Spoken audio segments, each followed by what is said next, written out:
Well, glory be and mercy me, we've done it yet again. Today's walk in the graveyard is going to be a little bit different because today I got my little puggy with me. Hey Milo, how you doing, buddy? I know, I love you too. I love you too, yeah. I worked a full day today, and usually I don't do these videos when I do a full day of work at the capitalism, right? The thing we do to justify our food and shelter for whatever reason.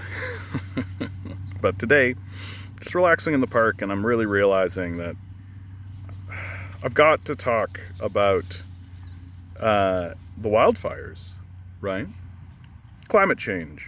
You know, the thing we're not really supposed to talk about, the thing that we ignore every single day, and the thing that's so horrifying for us and terrifying for us that we can't actually sit down and have a conversation about it because it's too overwhelming. Even those of us who know and have known for quite some time what the consequences of us ignoring climate change are. I know I definitely put it in the back burner and forget about it all the time because it's too horrible. But we're starting to get that new rash of news media. The wildfire season is upon us. Wildfires have begun near where the town of Lytton once stood. And for those of you who follow this channel or are aware, Lytton was a town that in British Columbia that burnt down. It burnt down so swiftly that they were unable to actually get fire trucks out of the fire hall in order to respond to the fire. And these sorts of events are going to become more and more commonplace. That's the terrifying aspect about it. And it's going to be unpredictable. We're not going to be able to react to it because it's going to happen so swiftly. Like the flooding that occurred in British Columbia near Vancouver that our media stopped talking about, right? The flooding just happened so fast and so quickly, did mass devastation. We weren't able to respond to it. We were only able to send in a cleanup crew afterwards.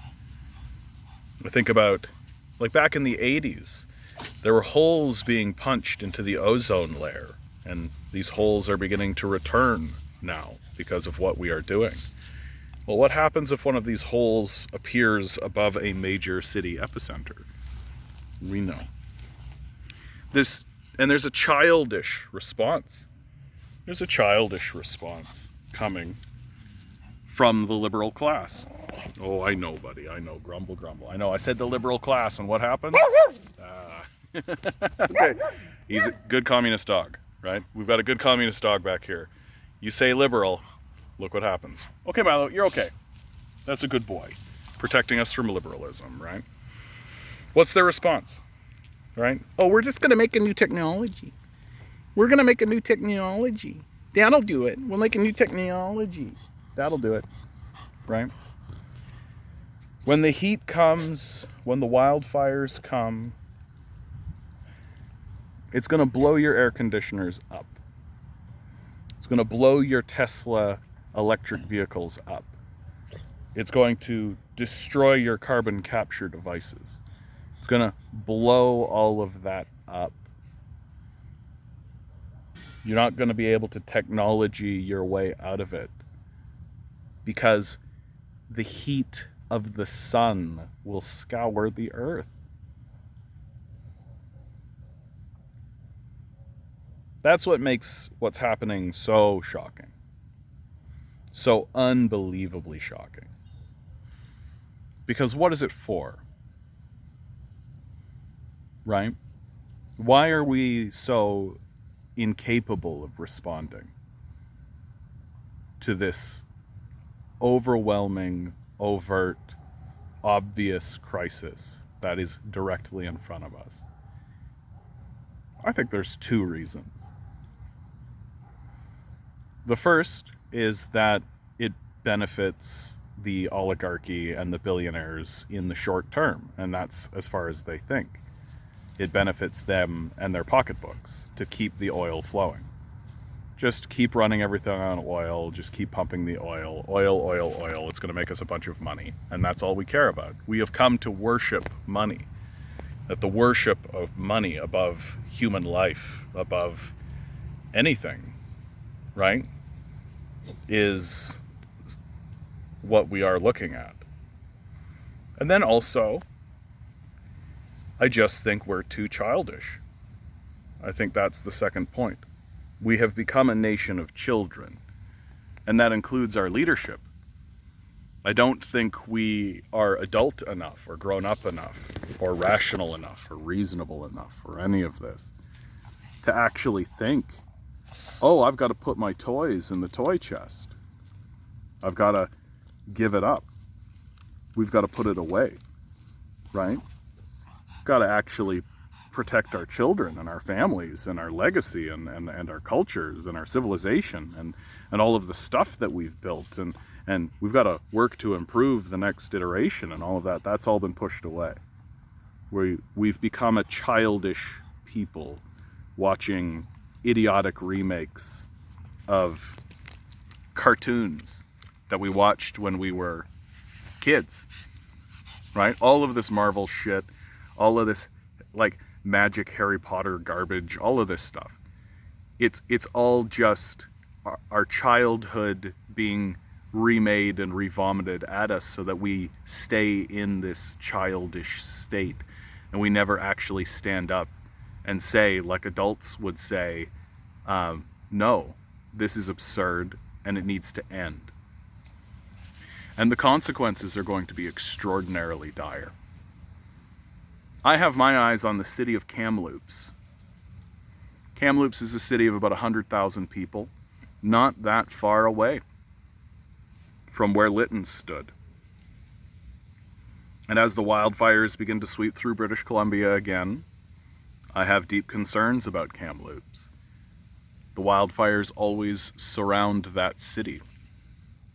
It's as if the earth itself is rattling a rattlesnake saber at it, saying, do something, do something, do something. And eventually, the fire will sweep through Kamloops. What makes it extra terrifying is that not only are we not doing anything, we're doing nothing. Except, tokenism, banning straws, little 1% things here and there. Not only are we doing nothing, North American culture, Western culture, is doing worse than nothing. The next iteration of the power structure, the Christian theocracy that's coming to America, is looking forward to the end times, because Jesus Christ will return. And so all of this apocalypticism that we are seeing is actually a net benefit. It's actually a good thing, because it means Jesus Christ is coming back at any moment. It's time to surround the halls of power. I know. Milo knows it too. It's time to surround the halls of power, kids. It's time to grow up, realize that electoralism has failed, realize that the system that we are in no longer functions. It is incapable of responding rationally to the survival of the species and our civilization. It is protecting money. It is protecting toys. It is not protecting our basic life. We must gather and surround the halls of power. We must arrest the people who are responsible for generating this apocalypse. We have no alternative except to wait for the fires to come. Like, share, subscribe. People like me are getting pulled off YouTube. We're getting chased out. We're getting censored. We're getting demonetized. We're getting shunted away. because we don't think oligarchs should murder the civilization and the species. That's really what it's about. That's why I call what we are in a capitalist death cult. We must gather and surround the halls of power. I have a protest August 1st, 4 p.m., Bloor and Bedford Road, here in the city of Toronto. You should be organizing your own, if you can't come to mine.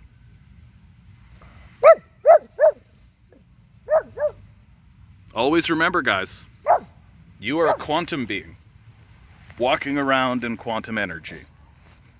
The billionaire class is spending hundreds of billions of dollars. To make sure you don't realize it, you'll just stay the good little commodity they need you to be. Rebel. Revolt. Repent. Good luck. We're gonna need it.